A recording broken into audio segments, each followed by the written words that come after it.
Assalamualaikum warahmatullahi wabarakatuh. Berjumpa kembali dalam mata pelajaran biologi peminatan. Pertemuan kali ini kita melanjutkan materi tentang virus part 2 ya. Nah, pembahasan kali ini kita akan mencoba mempelajari tentang berbagai macam jenis-jenis virus dan bagaimana virus itu berkembang biak melalui proses replikasi virus. Untuk itu, silakan kalian simak dan pelajari video pembelajaran berikut ini. Selamat belajar.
Replikasi virus memiliki dua siklus. Yang pertama ada siklus litik dan yang kedua ada yang namanya siklus lisogenik. Nah, yang pertama akan kita bahas ini adalah siklus litik, di mana siklus litik ini merupakan reproduksi dari virus yang menyebabkan pecah atau lisisnya sel inang. Nah, sel inang yang pecah ini atau yang lisis ini kemudian akan mati. Nah, adik-adik, virus yang menyebabkan lisis atau pecahnya sel inang ini dinamakan virus virulen. Kemudian siklus litik ini memiliki 5 tahapan. Yang pertama ada perlekatan, kemudian ada penetrasi, replikasi dan sintesis, perakitan, dan juga yang terakhir adalah pelepasan. Nah, tahap yang pertama adalah perlekatan, di mana pada tahap ini merupakan peristiwa melekatnya virus pada dinding sel bakteri melalui ekor dan juga serabut ekor. Nah, virus melekat ini hanya pada tempat-tempat khusus. Nah, tempat khusus itu yang disebut reseptor. Nah, tahap yang kedua adalah penetrasi, di mana penetrasi ini merupakan penyuntikan DNA virus ke dalam sel bakteri. Nah, pada peristiwa ini DNA virus akan masuk ke dalam sel, tetapi selubung proteinnya tetap berada di luar. Nah, pada peristiwa ini juga virus akan menghasilkan yang namanya enzim lisosim. Nah, ini berfungsi untuk menghancurkan dinding sel bakteri agar mempermudah proses penetrasi.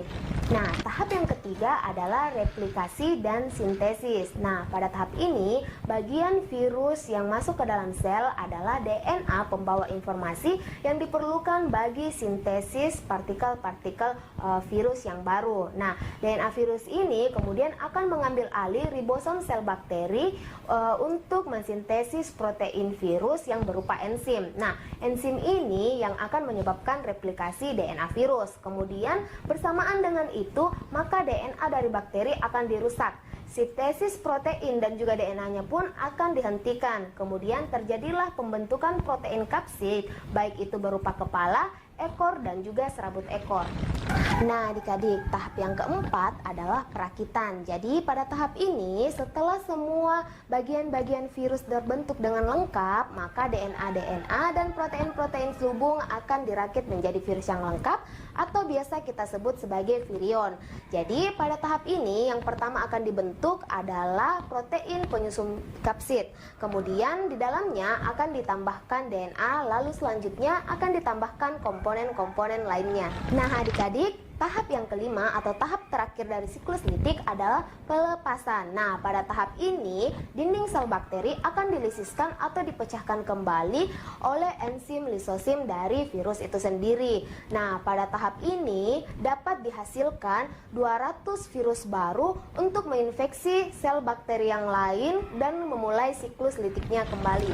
Nah, adik-adik semua, siklus yang kedua dari replikasi virus adalah siklus lisogenik, yaitu di mana proses virus menginfeksi sel bakteri tetapi tidak menyebabkan lisis pada sel bakteri. Nah, virus semacam ini disebut dengan virus temperate karena tidak menyebabkan lisis pada bakteri. Kemudian siklus litik ini memiliki 4 tahapan. Yang pertama ada perlekatan, kemudian yang kedua ada penetrasi, yang ketiga ada penggabungan, dan yang terakhir ada replikasi. Nah, tahap yang pertama adalah perlekatan. Nah, perlekatan pada siklus lisogenik ini sama halnya dengan siklus litik tadi, di mana virus akan melekat pada sel bakteri menggunakan ekor dan juga serabut ekornya dan pada reseptornya. Nah, tahap yang selanjutnya atau tahap yang kedua adalah penetrasi. Sama halnya juga tadi pada siklus litik, penetrasi merupakan peristiwa penyuntikan DNA virus ke dalam sel bakteri, di mana pada peristiwa ini melibatkan enzim lisosim untuk mempermudah penetrasi karena menghancurkan dinding sel bakteri. Nah, adik-adik, tahap yang ketiga adalah tahap penggabungan, di mana pada tahap ini setelah DNA virus masuk ke dalam sel inang, maka DNA virus tidak merusak metabolisme dari sel bakteri tersebut seperti pada siklus litik tadi, tetapi DNA virus ini akan ikut bergabung dengan DNA bakteri. Nah, DNA virus yang bergabung dengan DNA bakteri ini disebut profag.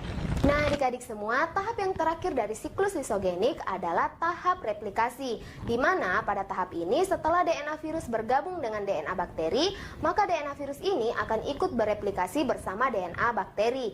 Jadi, ketika bakteri memperbanyak diri, maka virus juga akan ikut memperbanyak diri. Jadi, setiap sel anakan bakteri akan selalu membawa virus yang baru. Nah, pada tahap ini, dalam kondisi yang normal, virus akan terus ikut memperbanyak diri bersama bakteri. Tetapi, jika suatu saat keadaannya menjadi tidak nyaman seperti adanya sinar ultraviolet, maka virus akan keluar dari bakteri dan melanjutkan dengan siklus litik.